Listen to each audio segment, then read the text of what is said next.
Kia ora koutou katoa. Welcome to The Hoon, where co-host Peter Bale and I go around the week's news in geopolitics and Aotearoa's political economy with a whole bunch of experts, academics and politicians, all to understand our worlds better and have some fun.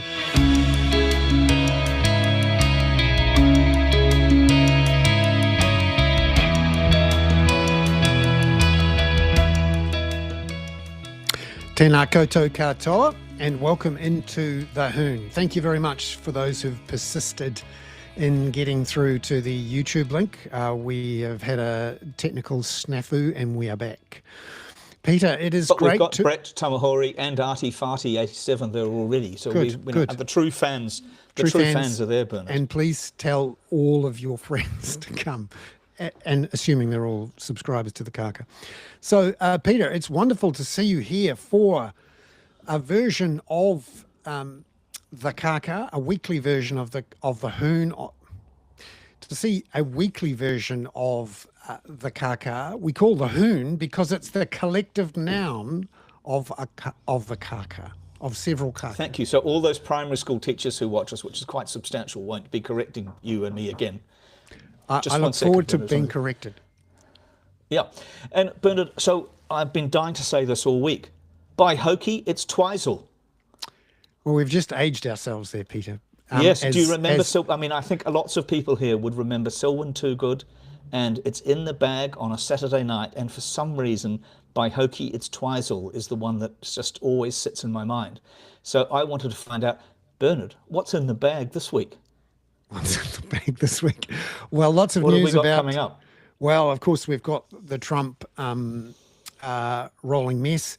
We've got Catherine Dyer soon to join us to talk about climate. We've had some interesting comments from Winston Peters, who seems to be at odds with his own government. And he's quoting climate with woke, which is also weird to me, but I can see where this is going. It's not a pretty place. No. And we'll also then speak to Green co-leader Chloe Swarbrick about the year as it started. And did you just skip Robert Patman? Oh, Robert's coming Professor on Robert too. Patman from Yes. Otago University, Yes, exactly, our indeed. favourite guest. Yeah, and plenty going on, not only in the Middle East, but also, of course, in Ukraine and the United States and everywhere else.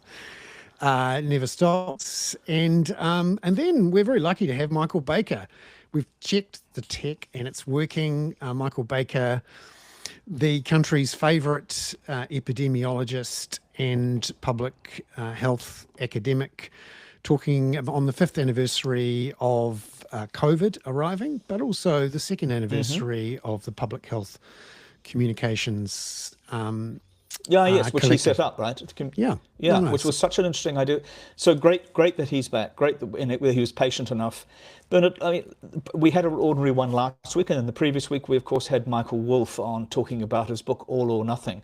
Interestingly, I noticed something today in a later podcast that he's done with Alan Rusbridger and Lionel Barber, the former editors of The Guardian and the FT, respectively. And of course, our interview was even better. But in it, Michael, quite interestingly, and I was going to raise this with him, and I should have raised it at the time, he reckons that the Trump administration has put pressure on US broadcasters not to give him airtime to promote the book. So, we're seeing this, before we talk about the incident with the US security and so on, and the Atlantic and the editor of the Atlantic being invited onto a chat room with all and sundry at the top levels of the Trump administration. This attack on truth and the attack on veracity and the attack on media is just extraordinary to me, whether it's Michael, people, broadcasting stations being threatened if Michael were to come on and reveal what he knows about Trump. So I'm very glad that we had him on. Did you get much feedback, Bernard? Yeah, people were very impressed and enjoyed the discussion. I've had a couple of people come up to me in the street, so to speak, and say that they enjoyed it and found it insightful, and were really impressed at the depth and the just the interesting things. And for those who've read his books, He's a cracking author. He's a great writer He is as a well as cracking author. a journalist of interesting things. So it's a Yeah, I real think coup. I had to make a point to a few people who, including our audience to some extent, because lots of people have said to me, oh God, they completely disagree with his idea that Trumpism will die with Trump and that there isn't a sort of controlling cabal, which I think we'll talk a little bit about with Robert Patman. But that isn't, that's Michael's view. He isn't a political animal, as it were. He's not a Washington D.C. person. That's just his perception, having written 4 books on Donald Trump. Yeah, I must say I agree with Wolf at this point. He is such a particular individual that trying to repeat him or somehow have a successor. I mean, if you look at the history of these sorts of particular individuals who've somehow managed to reap the whirlwind of whatever is in the air at that particular moment, it's very difficult to repeat that and or to pass it on. And it's we have to hope that, I suppose. But he's still Yeah, there. He's but I still think, doing but we, stuff. I mean, but Michael was very strenuous, and in the text version that we posted to your site and to my Substack, such as it is, we were adamant. He was adamant that there isn't a sort of controlling force. There isn't, as far as he is concerned, a kind of economic cabal driving this so-called Mar-a-Lago Accords. And yet, April the 2nd, we'll have 25% tariffs on imports to the United States, particularly, as he's announced today, of cars and car parts. Now, I was thinking about this, and I haven't done the research on it because I've been out. The reason I'm in Twizel is I have been spending 4 days cycling with a bunch of people, some of whom you know, and that's why I'm for the 3rd week in a row wearing my cycling outfit. But so I haven't done the research on this that I could have. But if you look at Toyota, BMW, many car manufacturers already have big operations in the United States.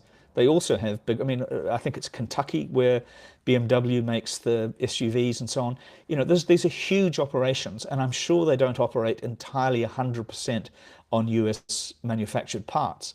And of course, they thought that they were setting up plants in Mexico and the United States and Canada and participating in that supply chain with some guarantee that the issues of the WTO and the strictures of the WTO would be respected. So not only, I think, has effectively the United States left the WHO, the World Health Organization, it seems to me it's effectively declared the WTO defunct, which, if you think about it, is quite extraordinary given China's entry into the WTO.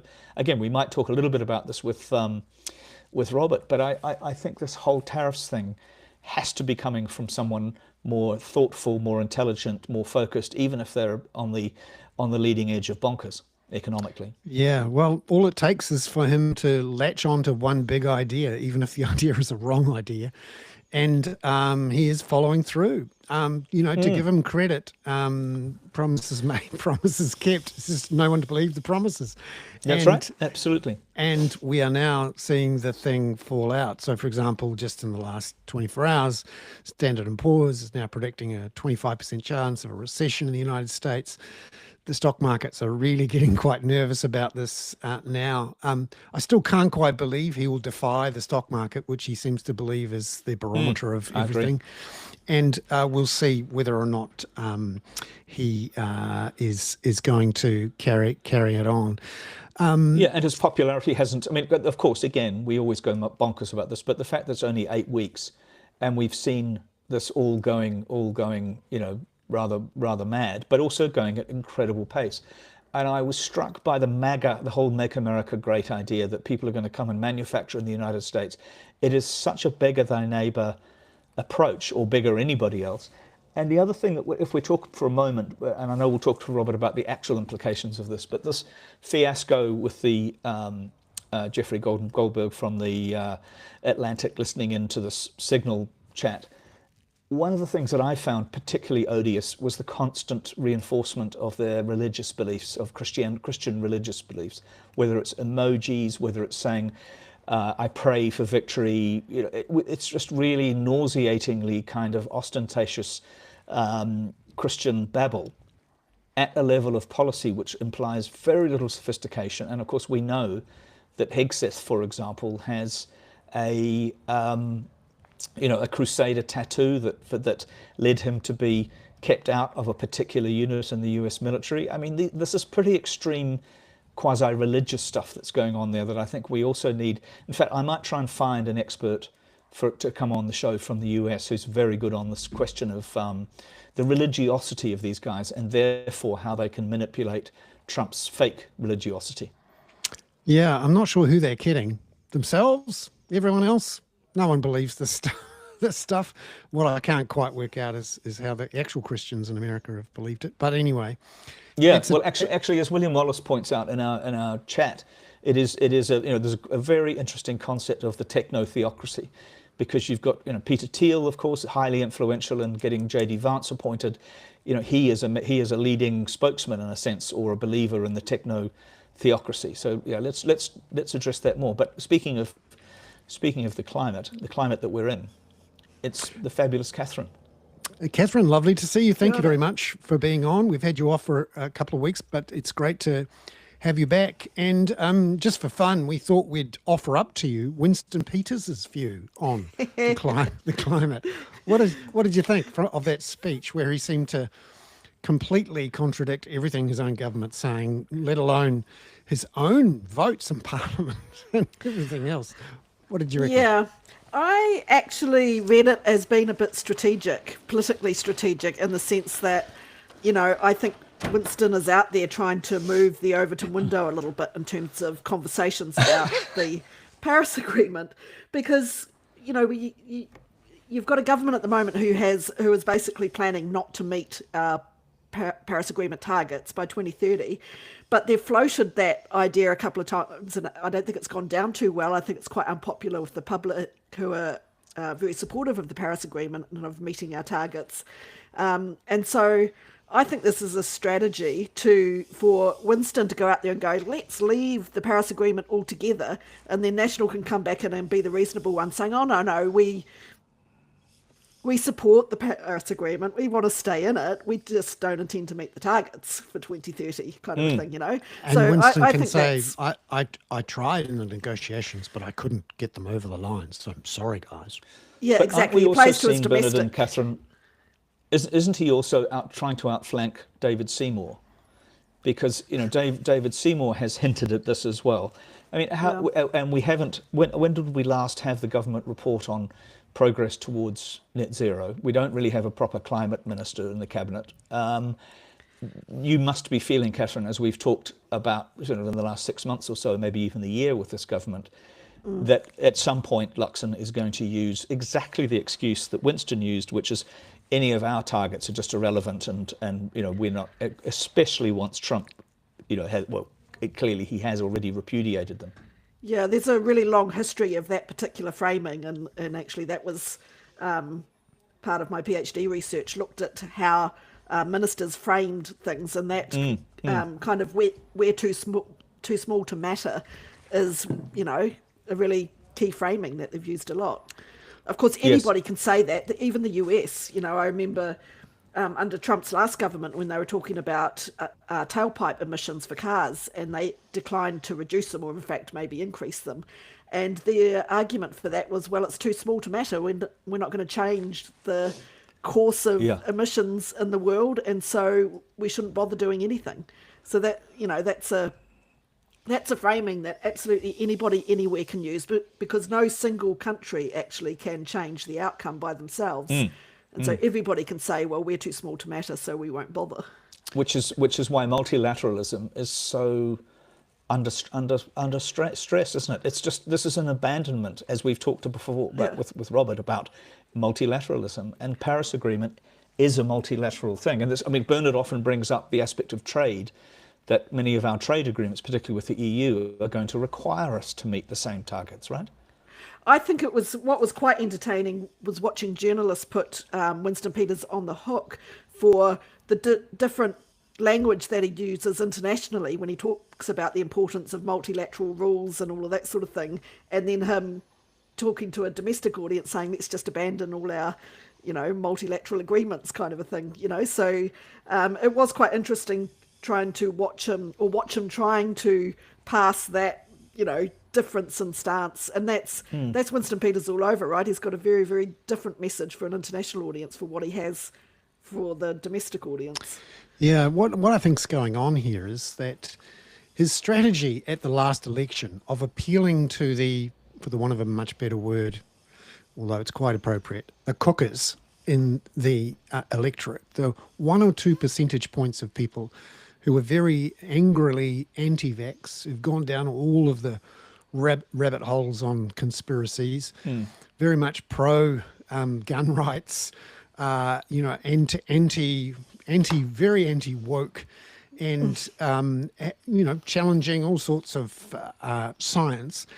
He's realised, sure, it's not wildly popular with everyone, but if I can get 1 or 2%, in fact, that's the reason I'm in power right now. Yeah, if good he source hadn't, of votes. Yeah, if he hadn't achieved that 1 or 2 percentage points of cooker vote by doing a deal, essentially going to the 4 or 5 percentage points that were broken up into 2 or 3 blocks of 1 or 2% each, and saying to them, I will give you, pulling New Zealand out of the World Health Organization's protocols on vaccines, I will give you changing the rules on vitamins and those sorts of things. I will give you those things that you want, including, for example, a second bite at the COVID inquiry. He gave them those things. They gave him the votes, which meant that he got over 5%. He's now thinking, okay, there will be a very strategic, very small group there. If I can win them over again, I can get over 5%. And it worked for him in 2023. He's hoping it'll work for him in 2026, because there will be a group of people who aren't necessarily ACT supporters, but who are very anti-climate. And there's a bunch of people in the farming communities who are. Shockingly to me, I can't quite work out why, for example, Fonterra and every other ag exporter hasn't jumped all over them and told them to shut the F up, because, the more noise they make, particularly when it's the foreign minister of the country and deputy prime minister going out and saying the most, offbeat things about climate. Yeah, I was wondering about that particular role of foreign minister when he's represent. I think it's even called the Ministry of Foreign Affairs and Trade, I believe. It's a very tricky proposition to pitch that to your party in your State of the Union, State of the Nation speech, and then supposedly go off and negotiate on trade. Yeah, he's massively on thin ice, and that's what, a lot of journalists, the questions that... As we say in the climate science business, yeah. Yeah. He's possibly in hot water as well, as he gets. You should be writing headlines. You should be writing headlines, Peter. Yeah. Yeah. So, he's on thin ice with those 2 opposing positions, and it is quite entertaining watching him squirm when trying to find a way to pass that when he gets asked questions about it. Yeah, and in particular, he's in charge of MFAT, and they're supposed to have a climate diplomacy division. They haven't had. It's not been very staffed up. They have an excellent climate. Yeah. Yeah, and they're supposed to be out there right now doing deals with people. When your own foreign minister says, we might pull out of Paris and climate's a... I mean, he's not quite saying climate's a hoax, but we're not far off. Maybe it's time for another foreign minister. We'll see. Certainly we're going to get a different deputy prime minister. The trouble is he's even less on song with climate. Catherine, unfortunately, we're going to have to finish there because we've had a late start today. I really appreciate you coming on. Thank you very much. No worries. Thanks. Professor Robert Patman on from Otago. Thank you for coming on. And we've been thinking of you. I thank you for your comments about that Michael Wolff interview. I think I agree with you. We were saying before that it's in a way it's no comfort that after 8 weeks somebody like Michael is saying, well, Trumpism will die with him, because the next 4 years still seems rather long. Yeah, no, I thought it was a very interesting interview and I thoroughly enjoyed it, and I thought it was fascinating, and some of his observations were really interesting. I just felt that the prescription that Trump is unique and he will eventually fade from the scene and then everything can go back to normal is underestimating the impact that Trump is making both domestically and internationally. And I, as you know, at the risk of being repetitive, and that is the fate of academics, unfortunately, I do think simply fawning around President Trump and telling him what a wonderful guy he is actually is not a substitute for a nuanced policy which tries to agree where there's a genuine convergence of interest, but doesn't hesitate, For doesn't take which a kind back. of policy, Robert? I think we just it's no for which kind of a nuanced policy? A did you nuanced say? policy, I call it a two-track policy, where the interests of the Trump administration and New Zealand genuinely converge, then by all means be positive and embrace it. But at the moment, Mr. Trump is pursuing policies which actually undermine our national interests, and we remain relatively silent about them. And that is a prescription, I'm afraid, for long-term trouble, because such silence is interpreted by this administration, I think, as complicity or agreement. And I think it's much better, and it's much fairer for the American opponents of Mr. Trump to know that what he's doing internationally is not necessarily accepted by other liberal democracies. It will be demoralizing for people within the United States who didn't vote for Trump to see other liberal democracies simply roll over in order not to provoke him. I think we do have to have a two-track approach. And So we've got Canada. Should we be more like Canada? I mean, Canada's got it really in the neck. But very Canada's interesting been that threatened with Mark Carney's called annexation, but I think we should have spoken out on behalf of Canada at a much earlier stage. I don't think we've done ourselves any favours by remaining silent. And Mr. Trump's stance towards Canada is absolutely outrageous, and it should be publicly opposed by other liberal democracies.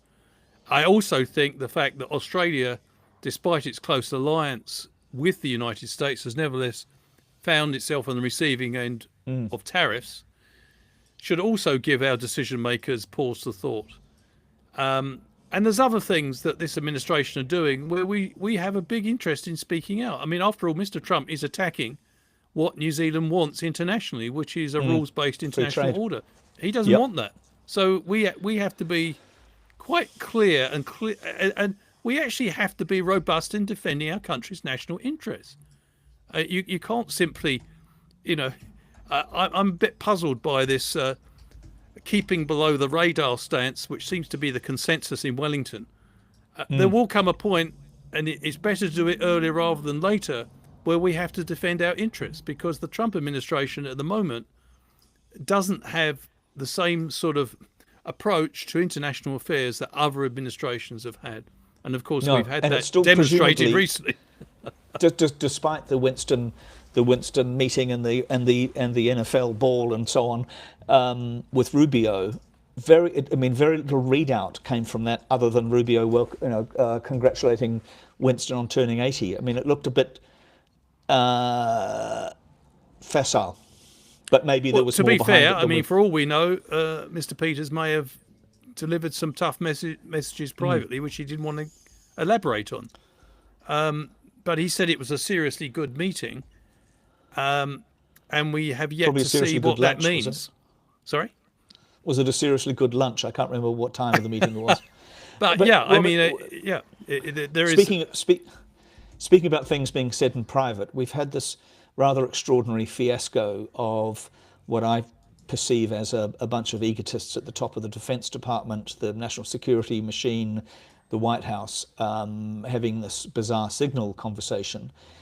That must give you pause about Five Eyes, about intelligence, about what you can believe from anybody in the Trump administration. Well, there's a number of different points of concern here. I've identified three. Firstly, it was, and obviously, it's almost difficult to find the words to describe the degree of incompetence that senior figures in the Trump administration. This was always a perfect storm waiting to happen. We've discussed it many times. Mr. Trump has made senior appointments on the basis of loyalty rather than competence, and a few chickens have just now come home to roost. Apparently, senior figures in the administration didn't feel any need to use the legal channels for classified information. They broke at least 2 laws. This is my second concern: the Presidential Records Act and probably the Espionage Act, in using a public messaging channel to convey classified information. Third concern is that the administration's response, instead of actually coming clean, saying, sorry, we've dropped the ball here, don't worry, we're going to make sure whoever's responsible will take responsibility, possibly through a resignation or being fired, and we're going to put this right and make sure it never happens again. Instead, it's been denial and denial and denial, and quite frankly, lies.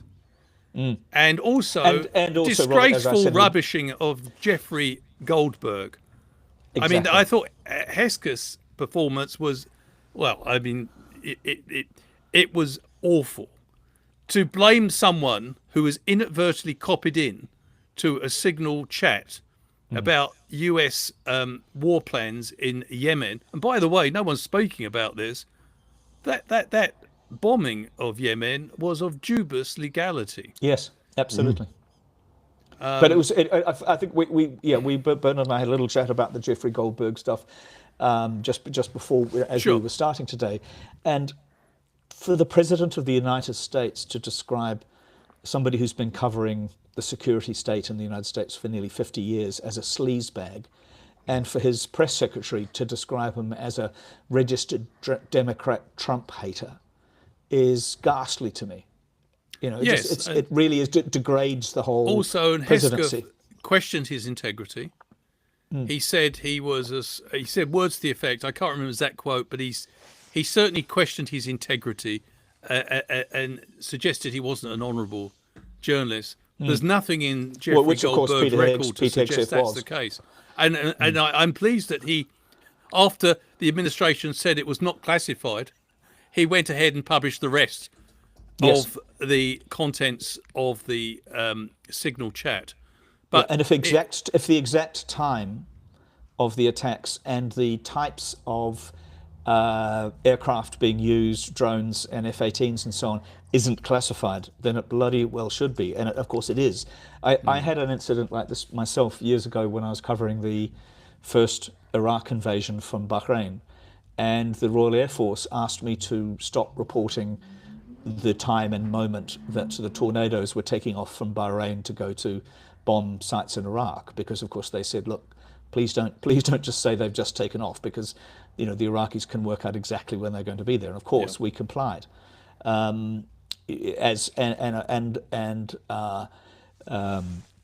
Jeffrey Goldberg was very much trying to stay within that realm of cooperating and not putting people's lives at danger.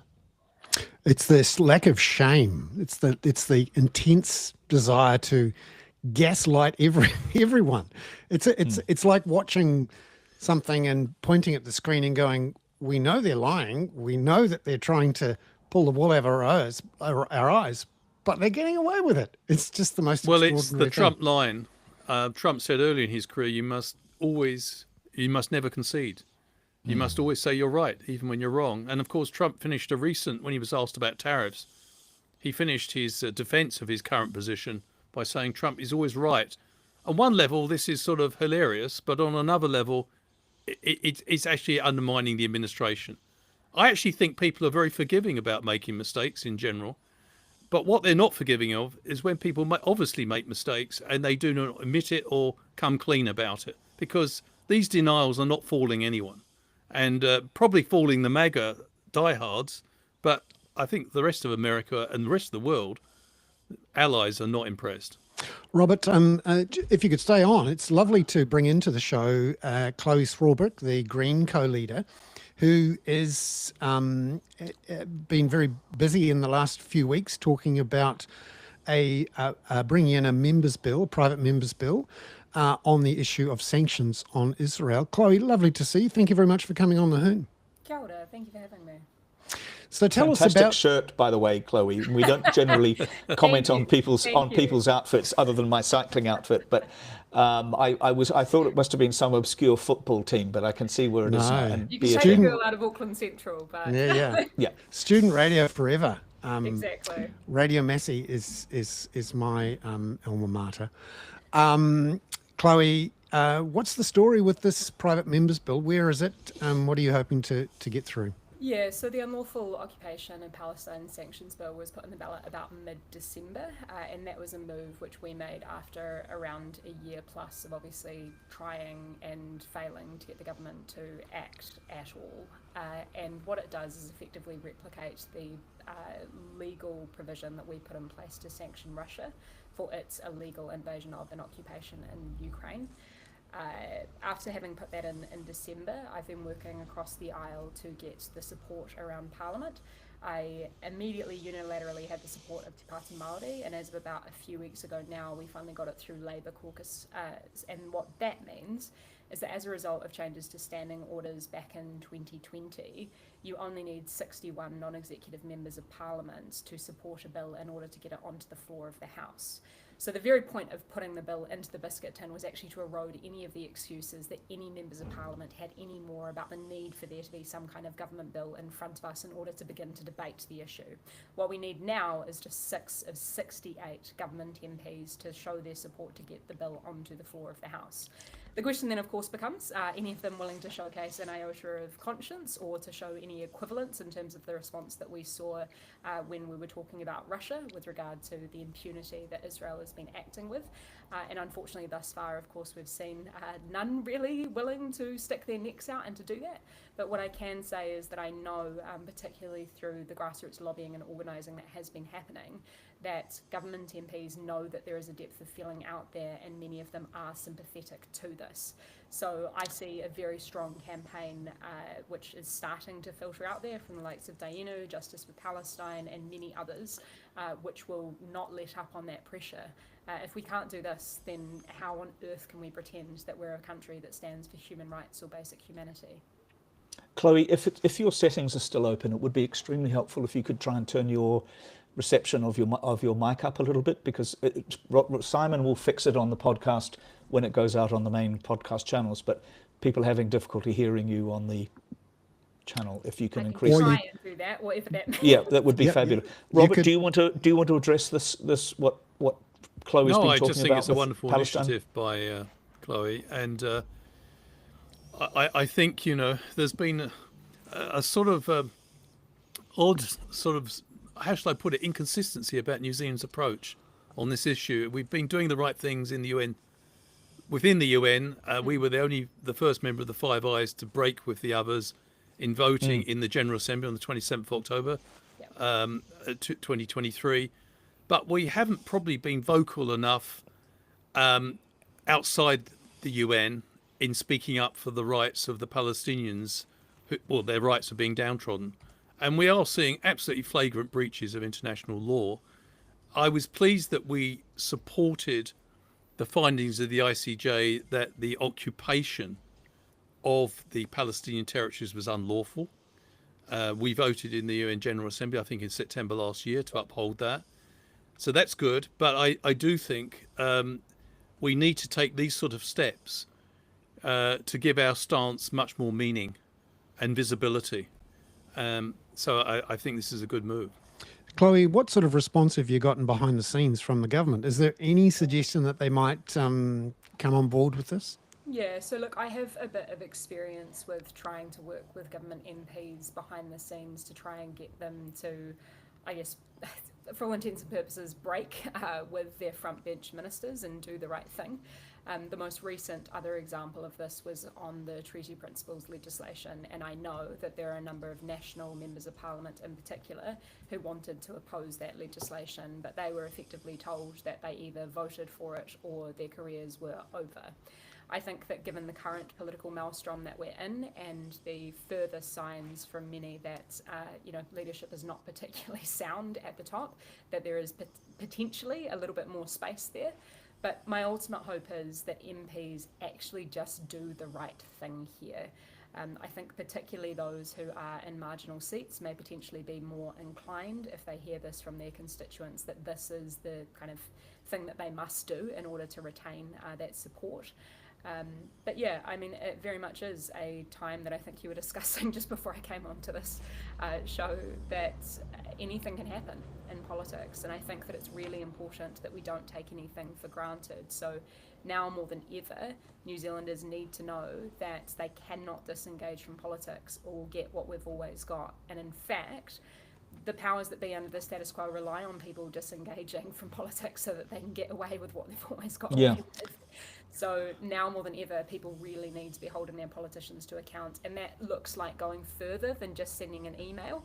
As somebody who's been obviously on the side of advocating for the human rights of Palestinians who have been mercilessly carpet bombed after being made refugees in their own land for, you know, a year and a half odd now.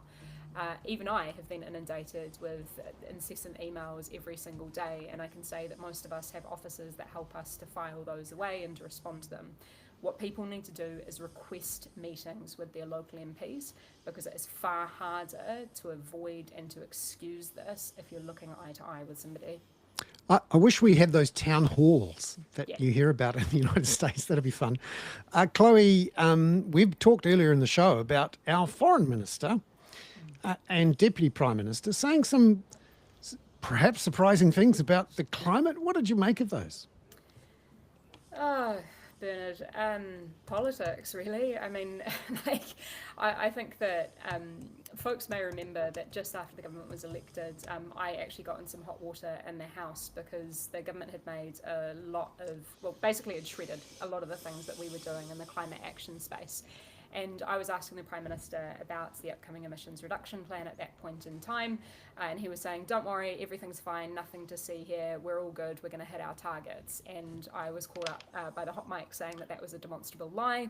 It is against the parliamentary rules to say that something is a lie, even if it is a demonstrable lie. So I then had to later apologise, such as the arcane institution that I operate within, and have continued to be frustrated by the fact that we are operating in this post-truth environment, particularly in Parliament right now, and don't get me started on some of the ostensible economic debates that we've been having so far, which I'm sure we'll get into later. But look, Chloe, let me just interrupt on this post-truth environment. I just wonder whether do you have a view? There's two things I need to. Or do you have a view on the ambition of Jim Grennan to buy NZME and what that might mean for some of the media outlets that we have, in New Zealand Herald and so on? Do you have a perspective on that? And it would be wrong if we didn't ask you to comment on the Tamitha Paul controversy, even to just deflect it, and not deflect it. Sorry, that sounds I respond to it. I can do that. Even I to can just answer put the it, question. I can do that. I won't do what I'm saying to you is. So on the first one, look, I can't say just completely, I'm not in the weeds of that specific example with the specific individual looking to purchase, you know, that portion of NZME or otherwise. But what I can say is that looking at the broader media environment, and particularly what we've seen over the last year and how that's impacted our politics, is just the utter shrinking, not only of the number of outlets, but also of the number of journalists. And that is actually really terrifying. To link that back to the point that I was making before about the kind of post-truth environment and also about climate change, it has been so bloody difficult to get any story that is about even addressing some of the nuances or complexities of climate change up into the mainstream media, because our journalists are having to chase their tail with the latest controversial thing that Winston Peters or David Seymour or whomever else has said. There is no meaningful time to get into the detail and unpack stuff that is fundamentally important for a functioning of a democratic state, let alone people's understanding, education and awareness of these things. So I am really, really concerned. And, you know, you've heard people like, I've forgotten his last name, but Gary's Economics, as he's known on the internet, who of late has, you know, I think summed it up quite nicely, where he's talked about how these billionaires are not just coming for your assets, but they're coming for your media, they're coming for your politicians, and ultimately for your democracy. And that's why I think it's really important for people to understand the deep interconnection between wealth inequality and what we're seeing with the decay of our democracy right now. What was your second question? Sorry, Peter. It was about Tam. what Yeah, would you like to say about the Tamitha Paul yeah. So question? there's a few And things. Bernard will probably have to say what the issue is, which is, I believe it's a comment which was interpreted that certain people, presumably people of different ethnicities, have different treatment from the police, that the police are not colourblind, which will, of course, sound like a brilliant statement of the obvious, but not to set you up for that question again. Yeah, so I can, just to provide some context, how this kind of controversy, I guess all of the headlines and therefore all of the responses from all of the men in Parliament ended up coming about. Tam was invited, I believe, in Canterbury to speak to or in response to a panel or a discussion, a corridor, about what it might look like to operate in a world that moves beyond the kind of policing that we have at the moment. So trying to reconceptualise the criminal justice system effectively. And what she was saying is completely in keeping with all of the evidence that tells us that the longer that somebody spends in prison, the more likely that they are to reoffend. And actually stuff that not only is borne out in evidence, but I can tell you hand on heart, I've heard from my own local cops at Auckland Central, which is that they are not equipped or trained to deal with the majority of issues that they are being called out to at the minute. People who are experiencing homelessness, mental ill health distress, and a range of other issues. It makes sense, and Tamitha has said this on the record, including when she's been bridged in Parliament this week. It makes sense for the police to respond to issues of violence or domestic violence or any of those other acute issues. But the problem is right now we are not funding the actual prevention of crime in many instances, particularly when we're talking about that issue of poverty. So again, I think that this is a real pile-on, and I think that it is incredibly aggravating in the context of a week where we have had headline after headline speaking to the police misusing their powers, not the least in the instance of the young autistic girl who ended up being drugged, that thought to be somebody else, and a range of other instances which have been in the headlines. But there has been far more focus on a young wahine Māori who has been speaking directly to her experience and what she has heard from her constituents, which aligns largely with the evidence.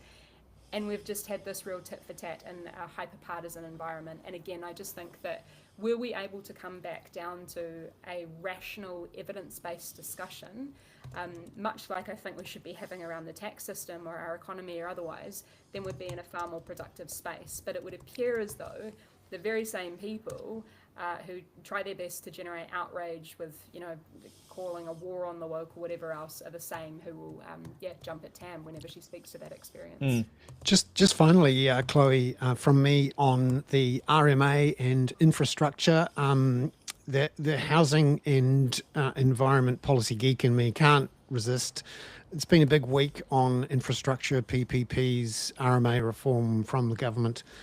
What do you make of the RMA reform process and also the ideas Chris Bishop's putting forward for funding infrastructure? Yeah, so two separate things there. The first is that I'd say as far as the RMA reform goes, we actually don't know a heck of a lot about it. What we've heard is an announcement of an announcement, effectively. People may know that prior to the election and the new government coming in, we had actually a really long and arduous process to replace the RMA. It was replaced with 2 of 3 pieces of legislation by the time the election rolled around. So that was, of course, the Natural and Built Environments legislation, the Spatial Planning Act, and what was supposed to be the climate adaptation legislation, which was delayed by virtue of an inquiry that we started subsequent to the election at Finance and Expenditure Committee. The government came in, scrapped that, said they were going to do something else, and now 18 months later we've got an announcement about an announcement. It's about some property rights-based thing, a lack of clarity around whether there will be any treaty clause or otherwise. And I must add that we actually did reach out to the Minister a number of times, particularly through Julianne Genter and Lan Pham, 2 of our relevant spokespeople, a number of times before this announcement was made, hoping to try and get some insight and collaboration going before the government went public, because it tends to be the case that as soon as you go public, the politicking ensues. But Chris Bishop decided that he wanted to do the announcement and then say that he was going to lay down the mantle for there to be bipartisan accord. People can make their own minds up about whether that is a true aspiration or not, but I think the sequence of events kind of speaks for itself. But nonetheless, we're earnest friends and we'll do our best to engage as meaningfully as we possibly can there. With regards to all of the bluster around public-private partnerships, I would really invite people to go and look at records of Hansard from Parliament this week. Look, I think it's probably not very controversial at this point to say that our Prime Minister is not particularly renowned for answering questions, particularly in question time. So my strategy has been to try and make things as simple as possible, not the least because it hopefully tries to spell things out for people at home what is not being answered. And the basic premise that I sought to kind of get across on Tuesday this week was that private companies are not doing this out of charity, they want to make a profit, and that effectively there is a difference between funding and financing. And as we did this back and forth, we kind of ended up with this really fascinating situation, Bernard, where I ended up having my questions interrupted by particularly Chris Bishop to the Prime Minister, who asked what he thought, I think, was a win for them, for their social media, saying, does the Prime Minister think that profit is a good thing or a bad thing? And actually, it really struck me as something akin to Gordon Gekko's greed is good, when the Prime Minister got up and said profit is a good thing. So the following day, yesterday, on Wednesday, I asked a range of follow-up questions to the Prime Minister and tried to also make that point about what proportion of profit is a good thing, and then also spell out, of course, that government can borrow at a rate cheaper than private entities and a range of other kind of economic fundamentals. Unfortunately, of course, we're kind of in a bit of a rhetorical battle because there's no meaningful engagement, and there was a lot of belittling of the Greens. They've been calling us Marxist and degrowth or otherwise, so I kind of had to point out that the points that we're making around our capital thinness being very much partially driven by the settings in our tax system that, incentivize unproductive speculation in housing, for example. We never cover housing on this show, Chloe.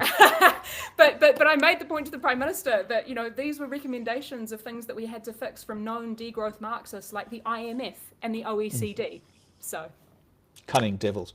Chloe, thank you so much. It's always such a relief to see you there. I wanted to talk more about Palestine with you because of that, the attack on the producer and presenter of the film. I think we both went to see at the same time the No Other Country in the occupied territories, which is pretty shocking.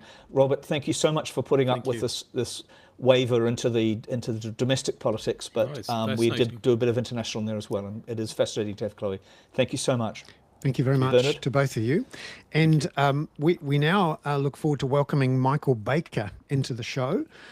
Michael was due to come and see us a couple of weeks ago, but we had some technical issues. So I am hoping that he can hear me. I can't see him at the moment. It may well be that we have to, I'm going to ask him, and this will be edited out in the edit. I'm going to bump him out and ask him to come back in. Out. Come back in. I could hum something or tell people about the 160 odd kilometres that I've just cycled around Lake Tekapo, Lake Ohau. How was parts of your body feeling? Well, as usual, as you know, my body is a temple, a slightly ruined temple, but I actually feel a lot better than I thought I would. Beer and rehydrating with beer and wine seemed to help immensely. I'm sure. and buying I didn't buy this particular brand, but apparently there is I'm not going to stand up and show you my cycling shorts because that could be a little bit, too revealing, but there is a substance called butt butter, which apparently helps you with your suede padded pants. But it was pretty knackering today riding from Omaromara into the Benmore ranges and so on. Oh, here he is. Yes, fantastic. The Three Stooges back again. And hopefully Can we do this one and then yes, that yes, one? that's right. Wonderful Great to see you, Michael. Nice choice of glasses. Yep. Oh, thank you. Hopefully you can hear me this time. We can. We can. It's Thank you. So good. Yeah. So good. You must have spent so many hours and hours in Zoom calls and meetings with people, particularly over the last 5 years, and particularly about 5 years ago when all of this was going on. You must be After a while, I got to hate my Zoom connections, and I had a little bit of post-traumatic stress whenever someone said you're on mute. But anyway, it's wonderful to see you. Thank you very much, Michael. Fifth anniversary of COVID, and we've there's been a lot that's happened, and we've had Royal Commission of Inquiry, and books have been written and everything. Just reflecting 5 years on, how do you think, particularly that first sort of 6 months or so, went? Yeah, well, I think all New Zealanders that I've talked to were very happy with that first year. And you saw the ultimate, I guess, accolade at the end of the year when the Ardern government was returned with absolute majority and MMP for the first time. So I think everyone was on side. And it's interesting that the subsequent Royal Commission Phase 2 is not even looking at year one. And I think that's again a statement that our leaders and the public at large are happy with that response. And remember, a small number of countries around the world did something really profound, which was they ripped up the influenza pandemic plan, which was about flattening the curve, lying back and letting it wash over us and just doing the best we could, and said, no, we're going to keep it out as the ideal, exclusion, but if it is in the country, you have to stamp it out, and that's the hard work. But now we've been analysing data from 193 countries, and the 5 countries that had really obvious elimination strategies are all high-income island countries, like Australia, New Zealand, and Taiwan, Singapore. They did much better than the rest of the world, and I think we know that. So I think that's the number one lesson from the pandemic is if it's sufficiently severe, you want to keep it out, and New Zealand can benefit from its geographic advantage and its the fact that it's a high-income country with good science and I think a very good functioning public service. And then in the second year, it was different. Did we hold on to the elimination strategy too long? Yeah, I think possibly. I mean, it's very hard to exit, and you might remember how difficult it is to say, we'll let the virus in. And the countries that had eliminated it, the island countries, only Singapore did, I guess you'd say, a phased entry where they discussed it with the public and they accepted that on balance it was better to have the virus in the country. And they did that late in year 2. It wasn't much ahead of New Zealand, but I think they did it very well. And I think that's a big thing we can learn from Singapore is they engaged the public in that conversation in a very open way, and people accepted, wow, we were going to pay a price for it, but it was a reasonable trade-off. So, hindsight's a wonderful thing, and essentially that's what we've been trying to do for the last 5 years is trying to work out. So when it happens again, that we get it right. What would you say to, let's say Prime Minister X, if another COVID style, bird flu style thing turns up? What would you say to them now?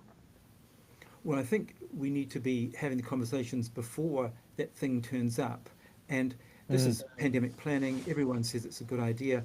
But I think you want to look at what we'd say as scenarios or counterfactuals. And people are not very good at doing this. But we need to do it and have those conversations. And I think most New Zealanders would say that if we're looking at something of the severity of a 1918 flu pandemic, and after all, the case fatality risk there was still only about 1%, only a bit above COVID, but no one would accept 50,000 New Zealanders dying in 6 weeks. So you just go through the scenarios and you say, well, look, if that's the situation, if it's a bit above that threshold, you have to act decisively. And just thinking of, we are not that far away from something else coming in. Have we learnt the lessons? Are we prepared this time around? Is our health system ready? Well, I think it's broadly our decision-making system. And we always think, for me, it's these 3 things. It's strategy, it's infrastructure, which is really the ability to deliver your strategy, and then it's engagement, having the conversations with different groups in society to say, look, that's the best we can manage and that's a reasonable trade-off. And I think it shouldn't be party political. And I think if we can have those conversations very openly, not everyone will agree, but we have to find a reasonable middle ground, I think. Michael, you paid it seemed to me, not really knowing you then, but having met you since, paid a very high personal price for your degree of commitment to public exposure of your views and as they changed. I can think of others who did as well, Susie Wiles, for example. You mentioned not being party political, but you have two members of the coalition who were quite keen to pursue rather alternative views of where the Royal Commission into COVID might go. And we've also had a very big shift in media and social media and so on. How do you feel about the climate of doubt? I mean, I literally was on a bus in a transit van the other day, being taken to the Christchurch airport, and I would like to say the name of the hotel, but I won't. And the chap who owned the hotel said, "That bloody Jacinda Ardern, she's a communist criminal." And this kind of stuff is still there. So I'm not asking you to address whether Jacinda was in fact a communist criminal, but the climate. We know in media that the Public Interest Journalism Fund was used as a weapon against journalists ultimately, because it was said that we were all it was a way of buying our support for the COVID action. Can you explain that media dynamic now, or information dynamic? Yeah, well, I think that quite misogynist hatred directed at the Prime Minister, then Prime Minister, from some quarters is ridiculous, and I think quite unacceptable. And if you actually look at how tough it was to make the right decisions at that point, I think it's very unfair. But what I would say is we've got what I thought were really critical elements in having a civic society, and that is, well-functioning journalism, well-functioning public service, and I think also a science sector, and that's ignoring, I guess, our democratic institutions. But unfortunately, all three of those. Oh no! He's dropped out. Oh God! I hope he'll come back. All three of those are at risk, I think, is probably what he was about to say. I mean, Yeah. I think our YouTube listeners, watchers, do realise that this is the kind, they're definitely getting the raw product to some extent, and that Simon does such a beautiful job of editing that he cuts out all of these slight glitches. Oh, there he is. Yes. Michael, So, welcome back. Oh, you were really going into it. Those three areas you were saying. well, I think we've got these critical areas that support our democratic institutions, the public service, science sector, and also journalism. And they're all under attack. I mean, it's elements of erosion in terms of the resources, but also in some parts of the world, they're being actively disassembled. And so I think that's going to make us much more vulnerable in this future world that we seem to be in now.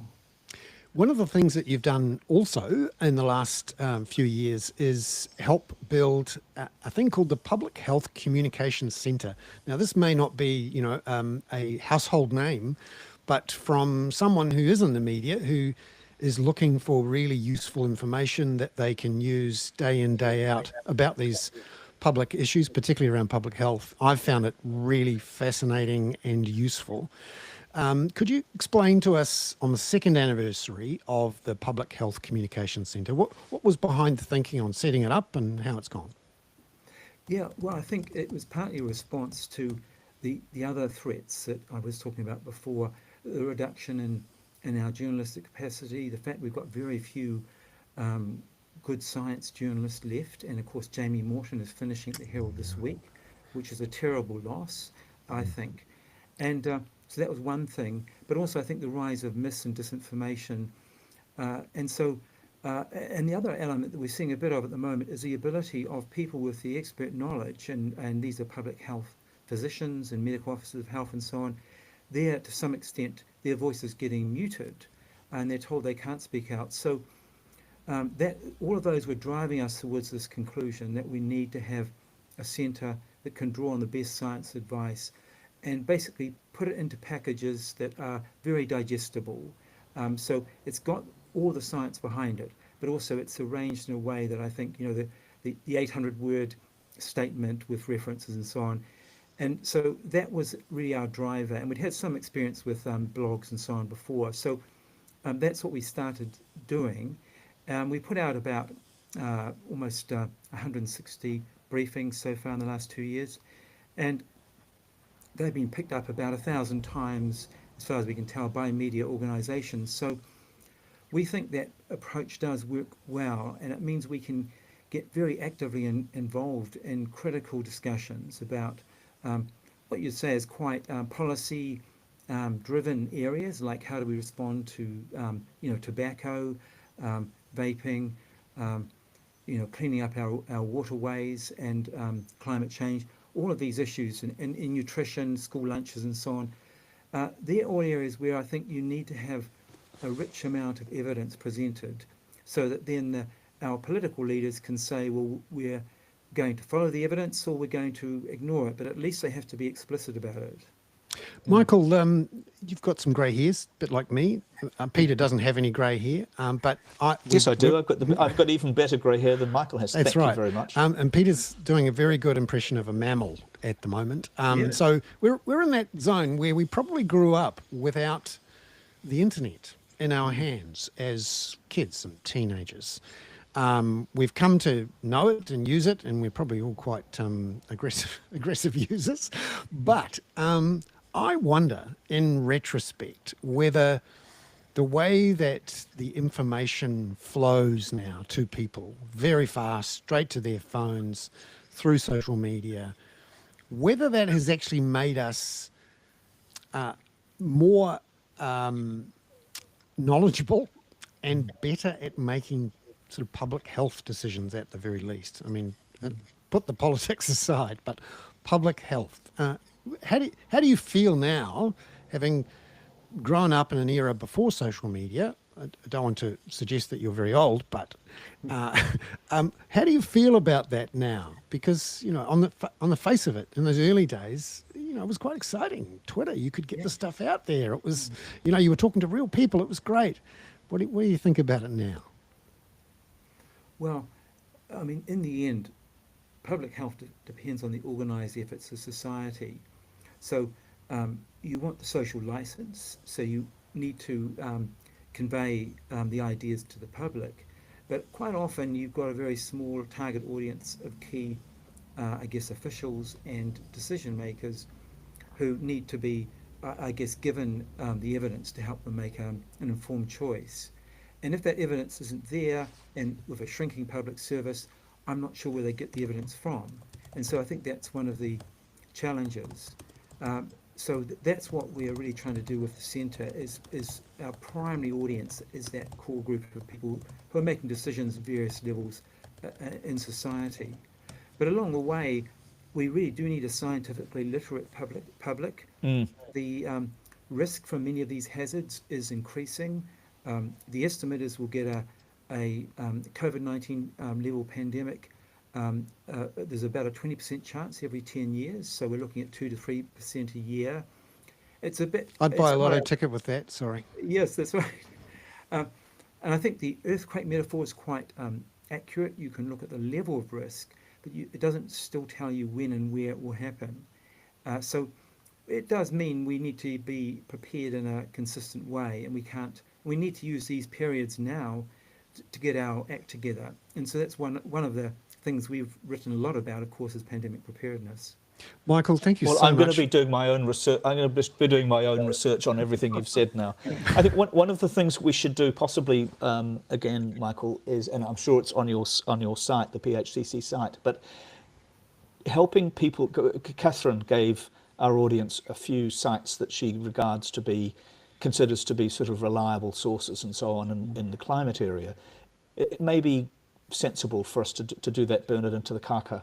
I mean, I know the kaka itself is sensible, but just every now and then, I've been following a doctor on Twitter lately who's been really good and really precise on vaccines, and just gently pointing, and which we are going to get to a vaccine crisis, I predict. But let's have you on again to discuss that.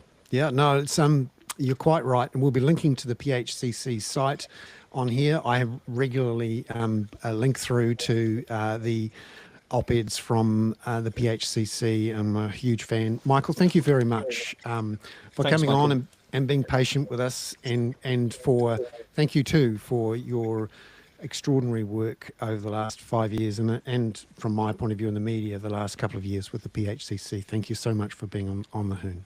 See you, Michael. People have loved having you on. Thank you. Thanks, great to talk. Thank you. Yeah. So everybody, sorry about the little couple of snafus, but Simon will deftly clear those up. Bernard, do you want to have a very silly little skateboarding dog to close Yes, off? please. And I was hoping to do also with Michael. I don't know Michael that well, but I do know that he has one of the cutest, silliest classic cars that exists, which is a Nash Metropolitan, which is a weird little car. Wasn't there a built movie by- about Nashes? Possibly, but there was a Nash Metropolitan was built in England, but shipped back to the United States and was a complete disaster, but is adorable and cute, and I think he really suits it actually. Now, you know how we often talk about a Florida man. Yes. Detectives have recovered 4 diamond earrings from a suspected thief 2 weeks after he swallowed the jewellery worth nearly £600,000 during his arrest, US police have said. The man, who was detained in Florida, had told staff at Tiffany that he was interested in buying earrings and a diamond ring. He was escorted to a VIP room but fled. Officers then heard him say in the police car, "I should have thrown them out the window. Am I going to be charged with what's in my stomach?" So presumably he is. That's right. Well, maybe there's some sort of ultrasound device or whatever that you could use to look through it. Yeah, never eat the evidence is a good rule of thumb. Not that I'm, in the position to either. Or never digest. Yeah, well, at least it should be. Let's not go there. Yeah. Okay. Peter, thank you so much for coming on from your trip. Please do not go anywhere near a truck. And lovely to have you on, and all our audience. And again, as we say, if you're looking for a really slick and smooth and high production value version, the recorded version, which I'll be putting out tomorrow, as edited by Simon, will be absolutely supremo. Tight as a drum. Or as the guy who does the Wilderness Cooking Show on YouTube says, he says, super. That's what it'll be. Thank you very much. You've been with Thank you, Bernard. See you later. Bernard Hickey and Peter Bale. Ka kite anō.